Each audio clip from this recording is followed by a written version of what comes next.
Paano nga ba ipag-iriwang ang isang anibersaryo habang ang karamihan sa ating mga kababayan sa Visayas ay nahaharap sa matinding pagsubok at trahedya?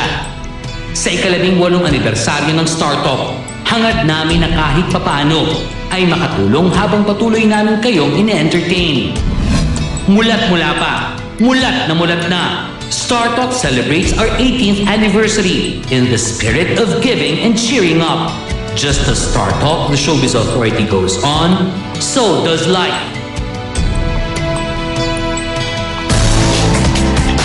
Magandang hapon mga kapuso. Ngayong hapon, samahan niyo kaming lahat as we mark the 18th debut po ito.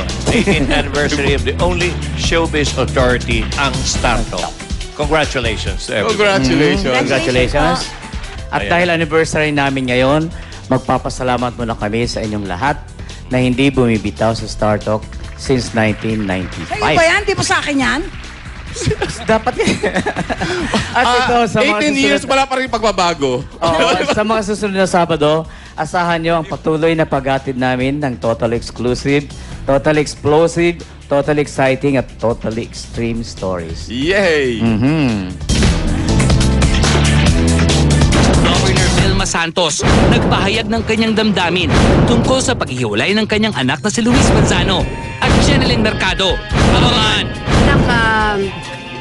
If it's meant, it's meant. Pag hindi, then let go. Kasi pag sinagot ko yun, there's certain implications na pwede mangyari. Mas gusto namin ni Luis na mas maging private na kung ano man yung dahilan. Mistika, masaya raw sa kanyang buhay may asawa.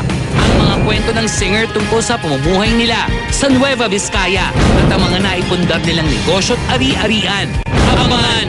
Dito sa Piña at Mangal, mga 6 hectares po. Pero all in all, lahat ng mga taniman ko, 192 hectares to 196. Marian Rivera, sexy at daring sa isang calendar for a liquor brand. Abangan! Meron pa akong isang gagawin pa na mas sexy din siya. Former sexy actress naghihirap na nga ba dahil nagtitinda na lang sa isang talipapa? Kilalanin at alamin ang kanyang kwento. Exclusive! So kung ano kung magtindaman ako sa talipaw, so hindi ako masama eh. Mga bida ng second installment ng Hunger Games trilogy na Catching Fire. Nasa ni Jennifer Lawrence at Josh Hutcherson. Naka-one-on-one ang Startalk host na si Rick Kilo. Abangan! Yeah, it was great. It's so much fun. I mean, I'd love to compare myself to Katniss. I have things that I can be brave about. Kylie Padilla, lilipat patungo sa inyong mga puso ang mga revelasyon ni Kylie tungkol sa bagong pagsubok na kanyang haharapin. Abangan! Oy! Claudine Barreto, mas lumabot na nga ba ang puso matapos sa mga trahedya sa bansa? Claudine, handa na nga bang makipag-ayos sa kanyang mga nakaalitan? Abangan! Sana lang kahit makapag-usap lang. Hindi biro ang tumagal ng 18 taon sa industriyang ito. Kumpara sa dalagang magdedebu pa lang, kasi marami ng pinagdaanan. Bukas ang mga mata sa bawat kontrobersya at dilat na dilat pagdating sa mga issue at intriga. Dahil ang programang inyong sinubaybayan ng 18 taon, mulat-mula pa, mulat na, Startalk, the only showbiz authority.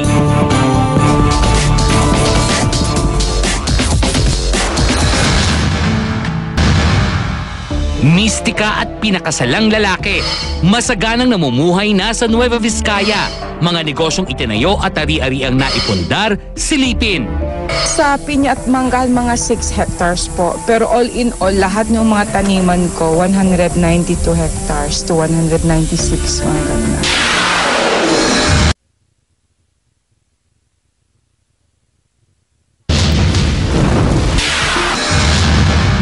Kaya po ako in terms of love life. Mas pinili ko yung ganitong buhay. Mas lalo po akong na-in-love din po. Makaraang makasalitong taon sa civil rights, sa bibig na rin mismo ng dancer na si Mistika nanggaling na nais nilang manirahan na lang ng pinakasalang si Kid Lopez sa bundok. Kaya naman bumiyahe ang Startalk patungong Nueva Vizcaya kung saan masaya nang magkapiling ang mag-asawa sa payak nilang pamumuhay. Mas lalo po akong na-in-love din po. Habang tumatagal po, mas lalong dumidindi po yung natural po, practical po siyang tao. Kumbaga, pinili po niya yung ganitong buhay kaysa po sa showbiz.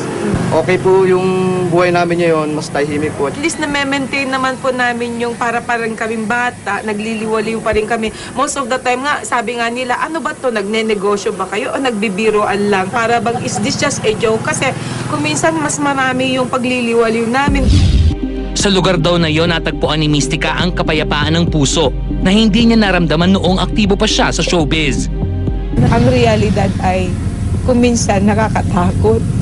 But you have to face it. Ligaya po ako in terms of love life. Kasi ilang beses na po akong nagkaroon noon ng love life. Kaya lang po I wasn't happy. Kaya hindi po nila maintindihan kung bakit mas pinili ko yung mas bata sa akin. Bakit mas pinili ko siya. Mas pinili ko yung ganitong buhay. Paano ko lang po, kung sakali pong sumakses po yung business niya po dito sa may bandang Bayong po, mas gusto ko po magpatayo rin yung sarili business po na gym po para po mas dumami po yung business namin dalawa. Bilang patunay, inilibot ng mag-asawa ang StarTalk sa kanilang farm. Malawak dyan. Oo, magaling lang pa. Oo, marami talaga. Tapos mga, yung iba kasama, tapos squash, patola, ampalaya, eggplant, mga ganon. Kaya lang malayo-layo na po kasi yung mga area. Ito lang yung pinaka-close sa daan talaga. Tapos may konting fish pan sa morning. Dito sa Piña at Manggal, mga 6 hectares po. Pero all in all, lahat ng mga taniman ko, 192 hectares to 196, mga ganun. At least po dito, hindi naman siguro kami magugutom kasi sagana naman po sa sa tanim at saka may mga konting goats, mga konting mga kalabaw, tapos mga cows na Palagay ko okay na po kami hanggang tumanda kung sakaling kami pa. At kung nais lumuwas ng Maynila ni Kid, ang dancer na nooy maraming kakabugin sa pag-i-split. Gusto na po niyang bumalik sa Maynila. Parang gusto lang niyang magsayaw-sayaw na lang.